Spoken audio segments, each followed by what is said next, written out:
I tried hundreds of bourbons and whiskeys in 2024 as I was on my quest to try and find the best whiskey of the year. And today it is time to announce my top 10 whiskeys of 2024. Welcome in everybody, my name is Brandon Spinner. You have stormed yourself into the Whiskey Weather YouTube channel, and my motto here is that it is always whiskey weather. So if you're new to the channel, I'm a TV meteorologist in Cincinnati, Ohio, hence the weather portion of the Whiskey Weather YouTube channel. But I do love bourbon, I do love whiskey, but more importantly, I love the fact that you took some of the time of your day to sit here and watch this video of mine. So thank you personally for watching this video and giving me the time of your day. Hopefully you enjoy it, get some value out of it, and hopefully become a whiskey weatherhead for life. Now, as we look through the year of 2024, it is an unforgettable one in the year of American whiskey. We had some incredible brand new releases, some that were really easy to find, some that were much harder to find, especially personally. And then also we had some of those annual releases that came out. But as I was putting together this list the last couple of weeks and rating and reviewing bourbons, I found a couple of different bottles that were very surprising to me that finished in my top 10. So make sure to stay to the very end of the video to see if any of those bottles jump out to you as bottles you maybe have never even heard of, or you were just surprised that they made it into the top 10 of a list. Now, there are two caveats I want to throw out there when it comes to the list. If I wasn't able to try it, I wasn't able to rate it or review it, so it's not going to wind up in the top 10, in the top 20, in the top 50 of any of the whiskeys I tried this year. So keep that in mind. I didn't try any of the BTAC this year. I didn't get to any of the Pappy line, and there were a couple of those annual releases that I wasn't able to get my hands on as well. Second caveat, these were all rated and reviewed using the same rating scale, which I call the lightning counter. It is my 10-point rating scale, which uses 5 separate components to factor in line, and that is the nose, the flavor, the mouthfeel, the finish, and then ultimately the value. And at the end of the day, they're all rated on that same 10-point rating scale, and the ones with the top scores are the ones that finished in my top 10. And because I spent so much time putting this list together, I thought it was a bit of an injustice to just give you my top 10 whiskeys because I spent so much time on the list and rating and reviewing these. So I figured let's do some honorable mentions, and I'll give you my top 20. But let's run through 11 through 20 real quick. Coming in at number 20, tied with a score of 8.1. That means that they're great on my lightning counter score. Boulder Spirits out of Colorado. This is their cask strength bourbon coming in at 128.4 proof. Very, very good.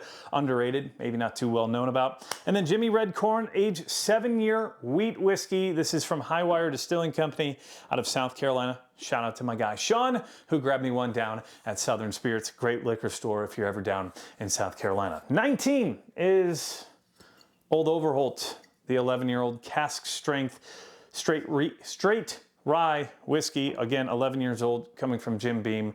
Was a bottle that I didn't even think I was going to open. I thought maybe I was going to trade it with a buddy, but I'm glad I opened it because it turned out to be in my top 20. Coming in at 18, one of my all-time faves. Every year I try to buy one of these. This is Elijah Craig Barrel Proof Batch C924. Just did a review on it in my previous video. If you go check out the channel, it beat out all the other batches this year.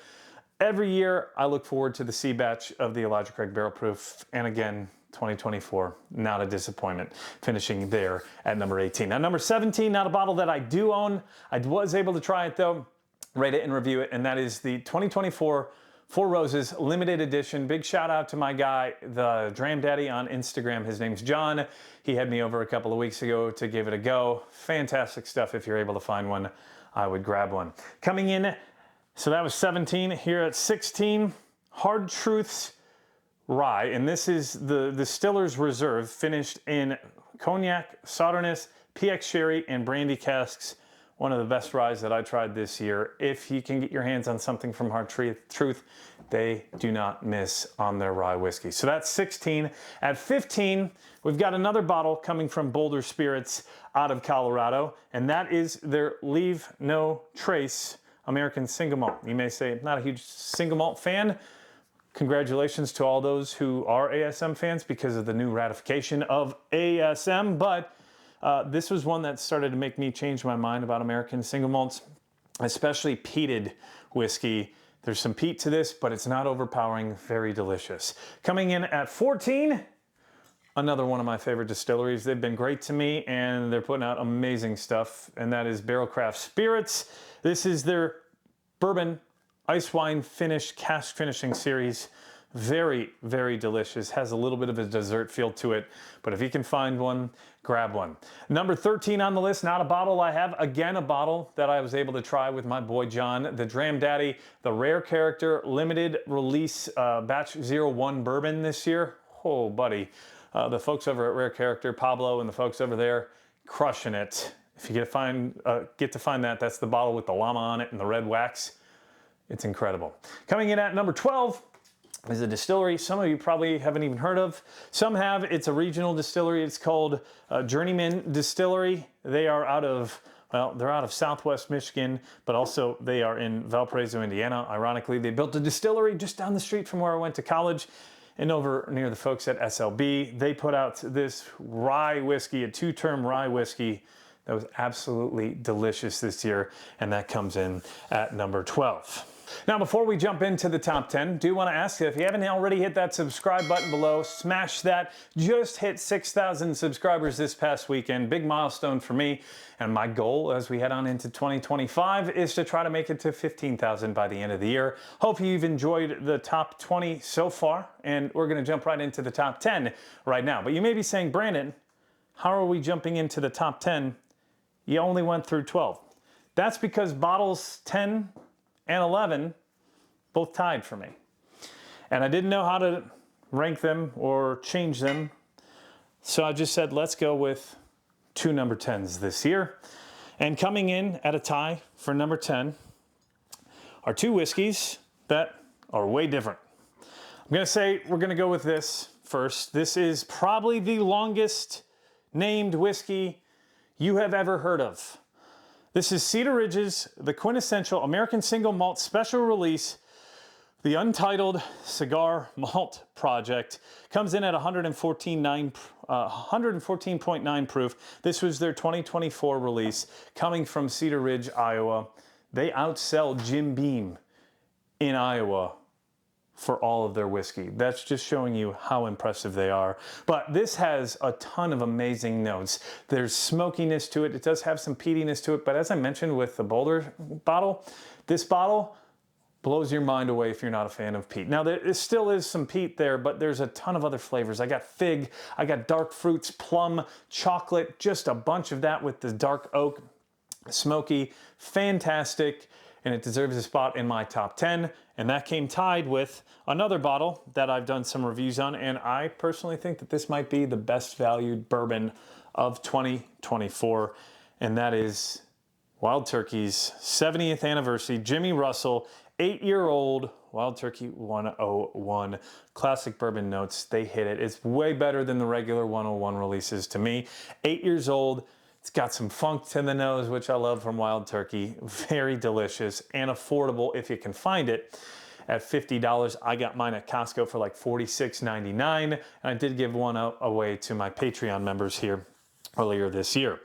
So coming in next at 7, 8, and 9, 3 different whiskeys, all rated at 8.5, but the way I'm gonna split these ones up are by the value. And at number 9 is Augusta's Buckner's 17-year-old bourbon.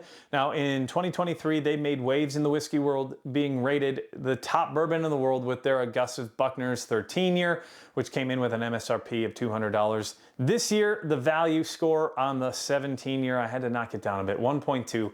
It was $400, but it was really, really good. I just don't think I would spend $400 on a bottle. That's why it's not sitting here on the table. But it was definitely really, really good. And I say that that's kind of a knock because coming in at number 8 is Augusta's Buckner's 15-year.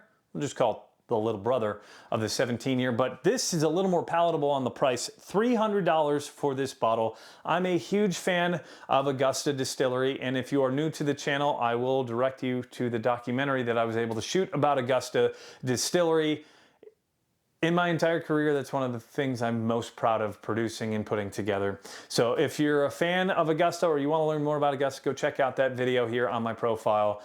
Super proud of that. Super proud of this bottle as well. $300, so it's a little more palatable price-wise than the 17-year. So for 2 years less, it's $100 less in price. And when you think about it, Russell's 15 was $250. This coming in at $300, maybe slightly higher, but they sourced it.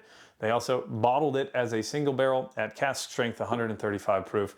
Very yummy. Has that funk on the nose like Russell's 15 does, but also has a ton of great flavors. The medicinal cherry, the oak, the vanillas, the caramels, all doing a dance. That comes in at number 8. Now at number 7, with a slightly better value score, is Booker's The Reserves. Jim Beam put out a ton of amazing whiskeys in 2024. They had they were probably the most active distillery in the country, putting out, I think they had to have at least 13, 14, maybe even 15 brand new releases this year. So the one that was my favorite, Booker's The Reserves, that checks in here at number 7. A ton of great notes that you would normally get from some Booker's, but just with a little extra oomph. This comes in at 8 years and 2 months or 12 days old or something like that. But it's got whiskey all the way up to 14 years old and $130 for an MSRP. Way better value than the other two, with equal flavoring, maybe slightly better on the profile on one compared to the other. But if you haven't tried Booker's The Reserves yet, that's up there, and that checks in as my number 7 whiskey of 2024. So coming in at number 6 is a bottle that I don't have the bottle of, but it is a whiskey that I had not heard of until this year, and that is Limestone Farms. This is their private stock or private batch. This is a unique whiskey. It has 70% corn, 10% honeyed wheat, 10% honeyed malted barley or something along those lines, and then 10% distiller's malt within the mash bill. It was distilled by New Riff back in the day for one of the co-founders or the original men who was behind the Rabbit Hole Distillery. But Limestone Farms, their private stock, this is $190 MSRP. It's up there, but boy, this was delicious. I did a live stream on it earlier. You may have checked that out on the channel.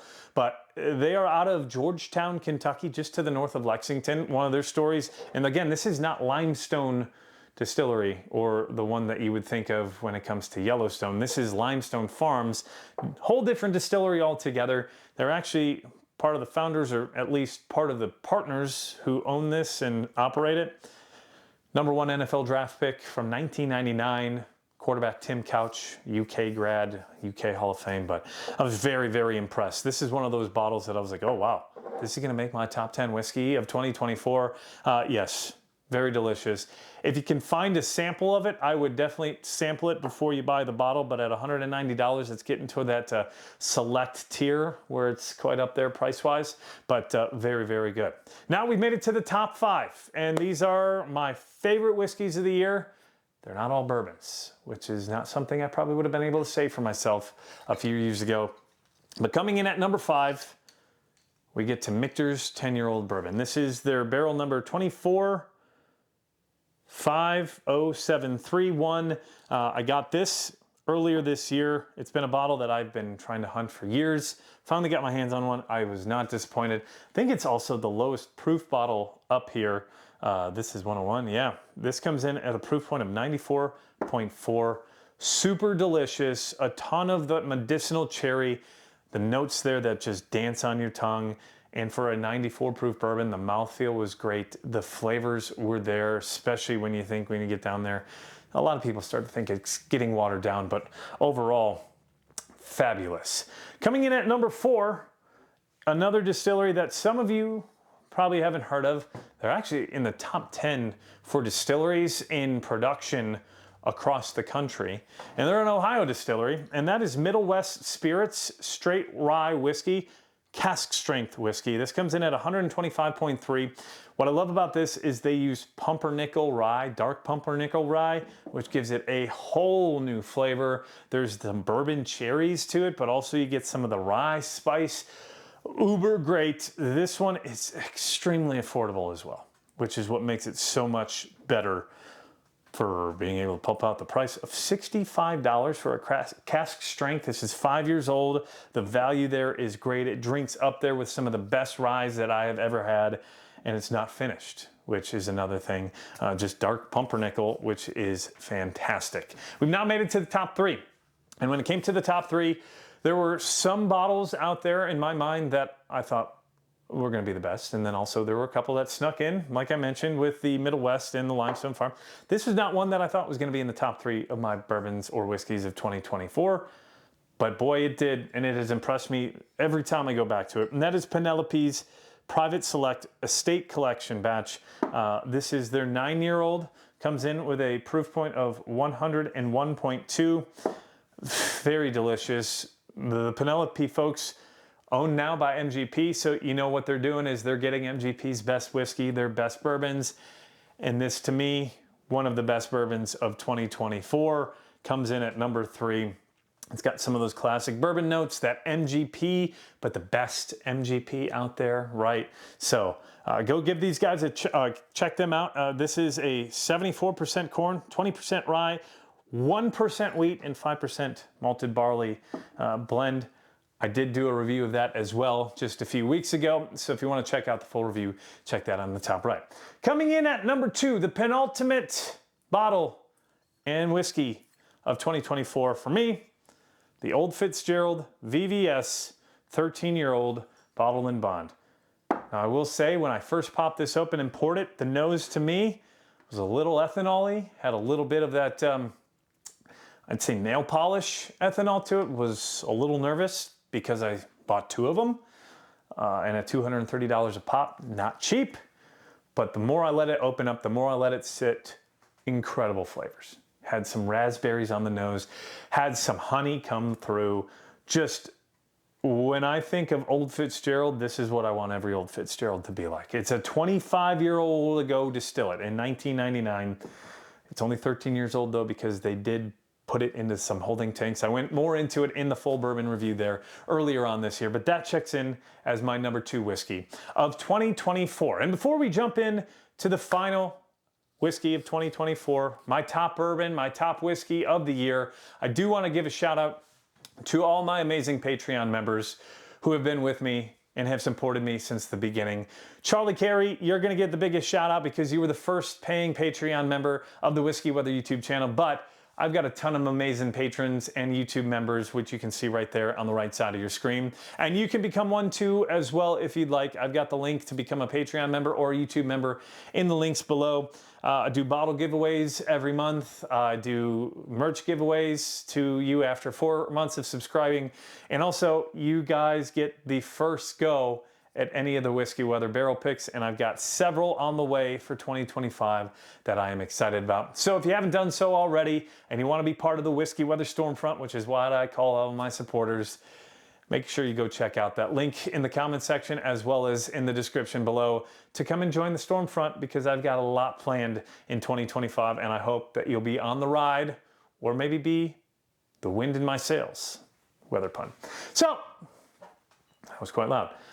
So as we get on, I'm sure you already know what it is. Coming in as my top bourbon of 2024, my top whiskey of 2024, Russell's Reserve 15-year. Now, a lot of people ask me, was this your favorite because of how long it took you to find, how hard it was to find, all of the hype. There was a lot of hyped up bourbons this year that did not meet expectations. For me, these two certainly did. This one beat expectations, but Russell's Reserve 15-year shatters the expectations. I thought there was a lot of hype around this. I did want this bottle the moment I heard about it. However, the more I go to it, and I'm going to go to it again today, the more and more I love it.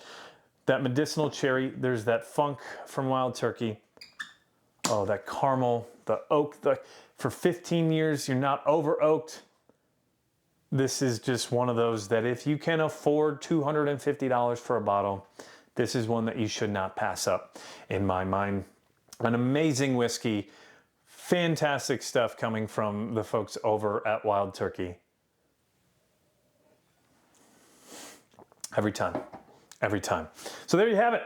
The top 10 whiskeys, the top 10 whiskeys of the Whiskey Weather year of 2024.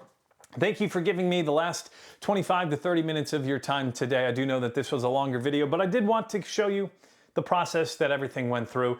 This had the highest rated score. I believe it was like a 9.4 or 9.5. And then down the list, you saw it there on your screen as they came through. If you got some value out of this video, please don't forget to smash that like button below. And if you haven't subscribed yet, please do so as well. And one more ask is that you share this video with your best drinking buddy, your best bourbon drinking buddy, best whiskey drinking buddy, to help spread the storm front and put some wind behind my sails. Thank you for taking the time for watching these videos today. If you want some more bourbon reviews, you're gonna love the videos on the top right of my screen. I end this video the same way I end them all. Please remember to drink responsibly, but remember, it is always whiskey weather. Cheers, friends. Happy New Year. Thank you for your support. Cheers to 2025, and we'll see you in the next video.